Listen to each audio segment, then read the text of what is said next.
Hey there, all teenagers in the world. My name is Daniel Elias, and I'm also a teenager. And my purpose with this video is to try to convince you why the type of character arc that I choose for my character is the best representation. I'm gonna be doing that by explaining some facts throughout the video. So, to have something clear first, there are three types of character arcs. The positive arc, the flat arc, and the negative arc. Uh, the positive arc is one that begins having a false belief and with a negative mind, and it ends having a positive mind. The flat arc stays the same throughout the story and at the end of the story. And the negative arc is the one that begins with a false belief and ends thinking the same false belief. So the type of character arc that I choose for my character is positive arc. So that you have a reference, the book that I'm reading is Towers Falling from Jill Parker Rhodes. The main character is Deha, who comes from living from Jamaica with her mom and her family, uh, moved to New York to a very poor neighborhood named Avalon. So Deha starts believing a false idea. That false idea is that she's poor because of the fact that she lives in Avalon and she doesn't have everything she wants.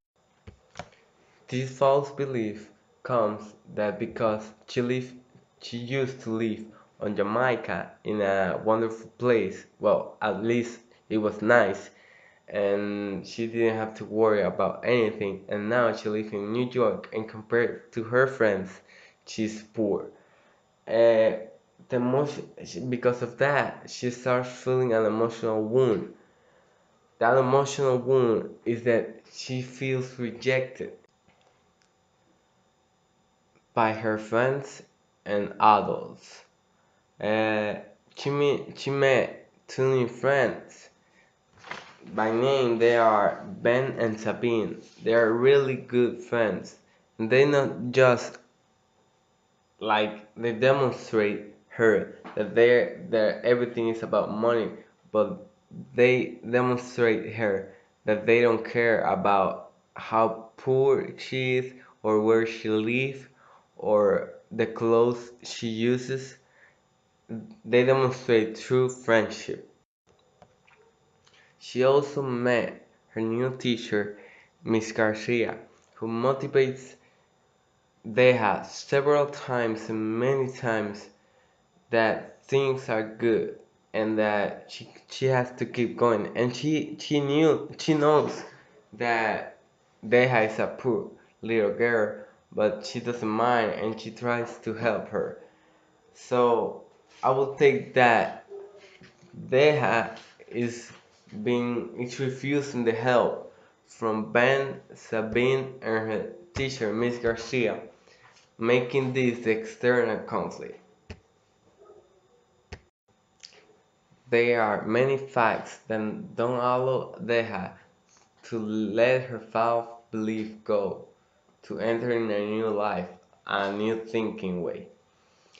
One of the facts that don't let Deha think in another way, in a positive way, is that her father is always mad or sad.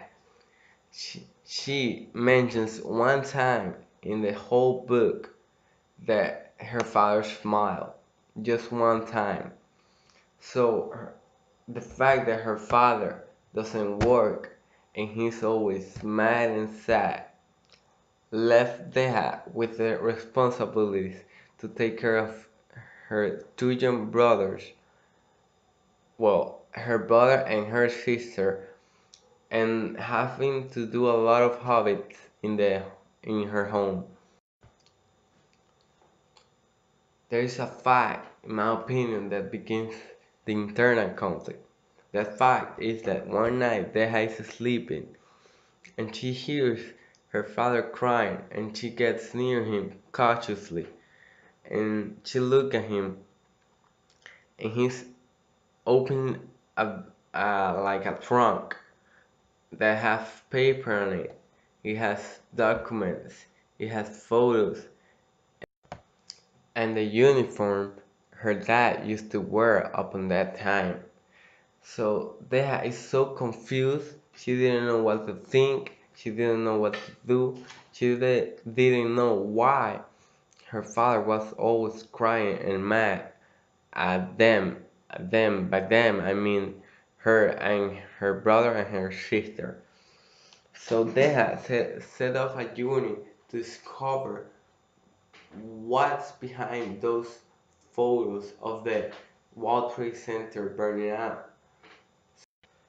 So with her friends, Ben and Sabine, she start a new trip, searching and looking for information of what this World Trade Center was and what happened to them.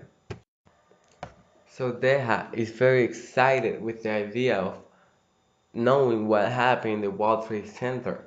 So she forgets the false belief that she had at the beginning that she's being rejected because her friends Ben and Sabine and Miss Garcia has demonstrated her what is really important and that they care about her. So this is what is called the third plot point. Deja, by leaving the false idea or the false belief apart that she's being rejected, she makes a very good friend named Ben, and another one makes a Bean that help her achieve the goal of knowing what's happening in the World Trade Center or what happened in the World Trade Center. So by the end of the story, Deha finds out what happened and how important friends really are, and that she was wrong at the beginning, believing the false thought that she had that friends and Miss Garcia were rejecting her. And she finds out that she's really what I thought, a positive character arc. Thanks to you all. I hope you understood what a positive arc is. I hope I made things clear by explaining why Deja is a positive arc. So I think I will see you in the next video. If you think there is something important that I need to fix, please leave it in the section that it says comments. And if you think the video was great, please put thumbs up.